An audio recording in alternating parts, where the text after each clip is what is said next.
Hello, my friends. Hello, and welcome once again to Stately Vaughan Manor, where Roger and I have returned for my weekend reading report. It's time for my weekend reading report, where Roger and I will talk about all of the exciting things that we read during the past week. And this week, it's not much because last week was a week, man. There was a lot of stuff going on last week, which is why my videos were a little. I did make some videos last week. I think I made one or two. I don't remember. I have discovered that for this channel, for making videos, for me to like follow any kind of schedule is impossible. It's pretty much impossible. Like I was going to make them on certain. I can't make videos on certain days because I really never know what's going on. So the only videos that are of mine that are ever going to be specifically on certain days are Epic Comic Book Wednesday, of course, and this fantastic program, the Weekend Reading Report, will be on the weekend at some point. Might be on Saturdays or Sundays, who knows? But it'll be on the weekend. But yeah, as far as me following a schedule, I've discovered it's impossible. It's just impossible. And so last week was kind of busy. It was just busy, and this coming week looks like it's going to be the same. So what do you do? But I did read a couple things. So let's talk about those things. Grab my list here. This is my list for the 500 book challenge. The challenge where I am reading 500 books that I own before I will buy any new ones. It's been a while since I bought a book for myself. And so, yeah, where are we at? We are at number 167 out of the 500. Book 167. So I read this for Rocket Summer. Rocket Summer, a fantastic reading event, if I do say so myself. A fantastic reading event where we spent the whole month of July reading science fiction. And this was for week 4. And week 4 of Rocket Summer was the 1960s. It's still actually July, but it's those few days, the 5th week, which turns into August soon. So it's kind of like pre-Garb-August, really, right now. But last week was Rocket Summer. Week 4, the 1960s. And I did read a book which, if I had known beforehand what this book was like, I would have saved it for Garb-August, because this was a very trashy book in a wonderful way. This is The Green Brain by Frank Herbert. The Green Brain by Frank Herbert, which came out in 65 or 66. Let's see. Copyright 1966. Although part of this novel has appeared in Amazing Stories as a novelette entitled Green Slaves and is copyright 1965. So it's an expansion of the novelette Green Slaves, and that was turned into this fantastic novel, The Green Brain. So we all know Frank Herbert from this book, Dune. We all know that Frank Herbert wrote this magnificent novel, Dune. So, he's kind of a legend because he wrote this awesome book and all of this book's awesome sequels. I actually liked all of the Dune sequels, although it's been a while since I've read most of them. I don't think we're ever going to get a deluxe edition of this book. I highly suspect we probably won't. This book was interesting. Let me read the back blurb on the back here. The International Ecological Organization, the IEO, had to clear the jungles to make living room for an open. I cannot even speak. Let me try this again. I could talk. I'm not Joe Biden. I could talk. The International Ecological Organization had to clear the jungles to make living room for an overpopulated world by systematically exterminating the voracious insects that made these areas uninhabitable. Using deadly foamal bombs and newly developed vibration weapons, men like Joe Martineau, and his coworkers fought to clear the green hell of the Mato Grosso in Brazil. This takes place in Brazil. But somehow those areas which had been completely cleared were becoming reinfested despite the impenetrable barriers. And tales came out of the jungles of insects mutated to incredible sizes, and of creatures who seemed to be men, but whose eyes gleamed with the chitinous sheen of insects. So, yeah, this is a story that takes place in Brazil in the future of the 21st century. The 21st century when human beings foolishly are destroying a bunch of insects and destroying the ecological balance of the world. And of course, the insects have got to take revenge, right? So this book is very much an animal attacks book. It's an animal attacks book. It's about insects that are killing people. It's a war between insects and human beings. And we see part of that taking place in Brazil.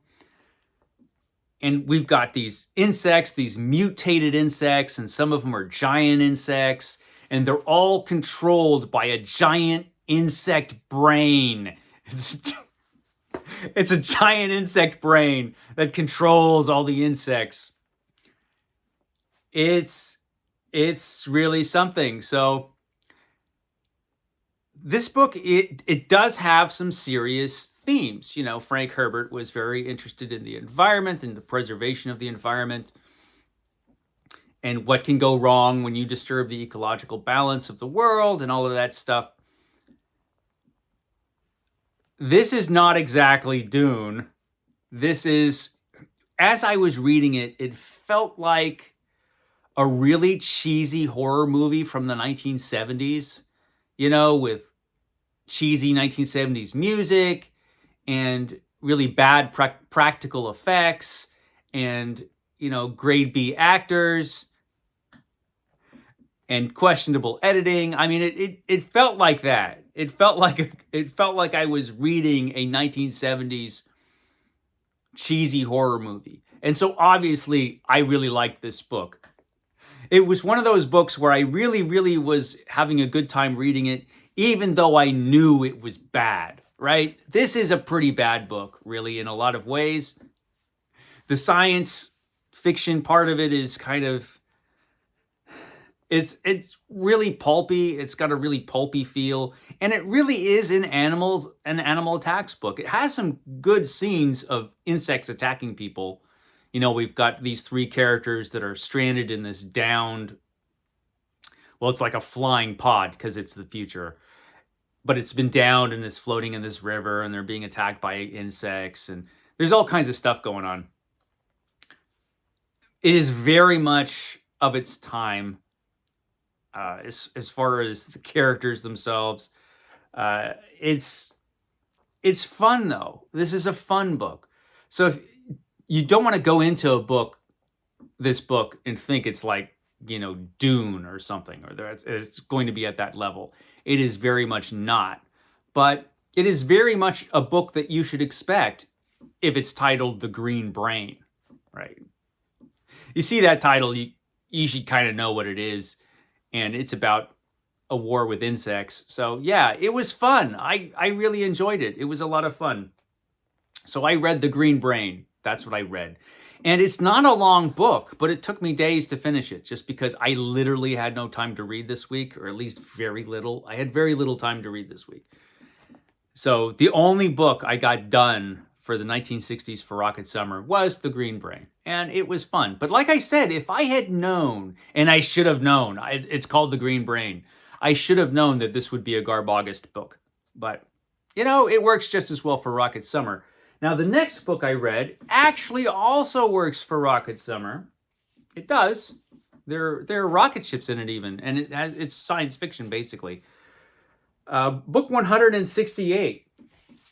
Book 168 was The Fantastic Four, the world's greatest comic magazine. And it is. It's the world's greatest comic magazine. It's The Fantastic Four.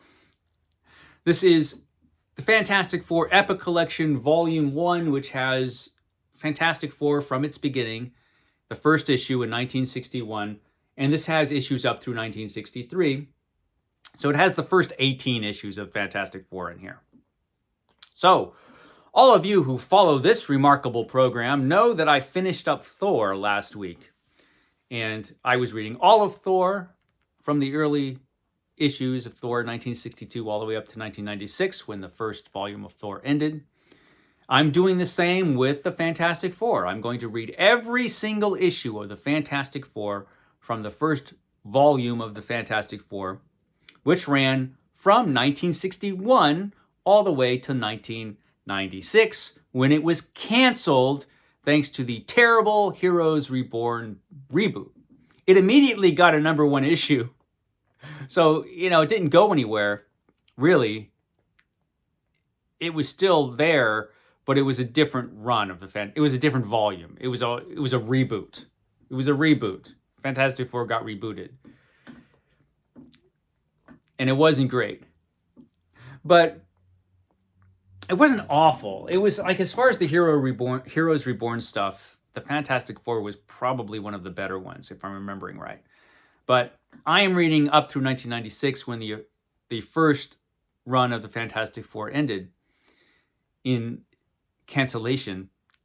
And I started off with this one, Volume 1. I read this week, and it was fantastic. I love these issues. Of course, I've read all of these issues before. Starting off with the great #1 issue of the Fantastic Four, the introduction of our characters, and that was the comic book that ushered in the Marvel age of comics. The Marvel universe actually really started with the Fantastic Four. This was the first of what became the Marvel comics. This was the first Marvel comic, and in this, Stan Lee came up with his formula for his comic books, where he interjects real life more realistic characters. It's not the real world, but you have characters who have conflicts with each other. We have more realistic interactions between characters. We have consequences to what happens. We have very heavy continuity. We have interactions between other characters in the universe.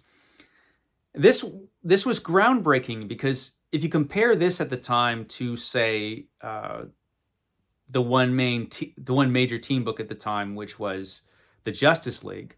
The Justice League was a DC comic book with Superman, Batman, and Aquaman, and Wonder Woman, and all those. And all of them basically had no personality. They really didn't have any individual personalities on the Justice League. Here you have characters with very distinct personalities. And it sold, man. It sold like crazy, and we got Marvel Comics. And this was the beginning. And it started off well. It got better, but Steve Donahue out there is disagreeing with me right now. He doesn't like the initial issues of the Fantastic Four. I thought they were fantastic. Just amazing stuff. I love it. Love the Fantastic Four. Love the Jack Kirby artwork. I love these stories. They're just awesome. There's the Submariner again. Submariner, he's in these stories a lot. Poor Ben Grimm becoming the Thing. Poor Ben Grimm. So this was great. So I read the first volume of the Fantastic Four, and like I said, this counts for Rocket Summer. Came out in the 1960s. It is a science fiction story. I mean, we even have a rocket ship in here. We actually have a few rocket ships in here. So it counts, man. It counts. It counts. I'll be talking more about the Fantastic Four in the very near future, of course. And so I read that. That was book 168. Now I am continuing that with the second epic collection, volume 2, The Master Plan of Dr. Doom. The Master Plan of Dr. Doom.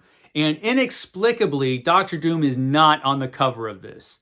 Why? If you're going to call this epic collection The Master Plan of Dr. Doom, is Dr. Doom not on the cover? I don't know. There's the Submariner again. He's awesome too. The only questionable thing about the Epic collections, in my opinion, are the choices of covers. Sometimes those are a little head-scratching, but they're awesome. So this is volume 2. This has Fantastic Four issues 19 through 32 and the first 2 annuals. So it's going to be fantastic. The first Fantastic Four annual was incredible. I mean, just look at that. The Submariner is about to invade the surface world. Always causing trouble, the Submariner back then in the early 1960s. So yeah, I'm reading that right now. But I'm also reading something else for books. And I'm reading it on the Kindle and my Magic Tablet here. Let's see if I can pull up the cover. Yes, can I pull up this cover? Here we go. This is from Howard Andrew Jones. This is Shadow of the Smoking Mountain. This is the Chronicles of Henuvar, Volume 3. And this is an e-arc that Howard Andrew Jones very kindly sent to me because he knows I'm a fan of this series. And this is a sword and sorcery series starring Henuvar, who is basically a fantasy version of Hannibal, who exists in a kind of fantasy version of the Roman Empire, where magic exists. I mean, it's a fantasy version. It's not the Roman Empire. It's the Dervan Empire. And the map is very different from Italy, but it's kind of like Italy. It's like a reverse version of ancient Italy. And it's fun. This is a really entertaining series. And I was really looking forward to this book. So I'm really glad he sent me the e-arc. This is coming out in October. I think this book's coming out October 1st. And so I've just started reading this, and it's just as good as the other two, the first 2 volumes in this series. It's really entertaining, as I expected it to be. And so once I finish this, I'm hoping to finish this week. Once I've finished it, I will tell you all about it. But so far, it's pretty darn good. And I like the cover too. They did a good job on that cover. So yeah, The Shadow of the Smoking Mountain, Howard Andrew Jones, who is a really, really good fantasy writer. He's written a few different books before the Henuvar series, and the Henuvar series is just excellent. I highly recommend it to everyone. You should all run out and buy Howard Andrew Jones books. You should go buy his books. They're fantastic. And you should buy this one when it comes out. You should buy it. You should buy it, right, Roger? See? Yeah, he says so too. Anyway, this book is awesome so far, and I'm having a good time with that. And that is all I read, man. That's all I read. That's all I had time for this week. But next week, we will be moving into, in fact, it will have started, Garb August, the fantastic reading event created by CriminOlly, where we read trash all month. Garb August will be starting very soon. So next week, by next weekend, Garb August will be here. It will be here. It's kind of, like I said, it's pre-Garb August now. So you can start reading trash if you like. Some would claim that I read trash all the time. Some would claim that, Roger. They're crazy. But yeah, some would make that dubious claim. Okay, guys, I will shut up. I will catch you next time.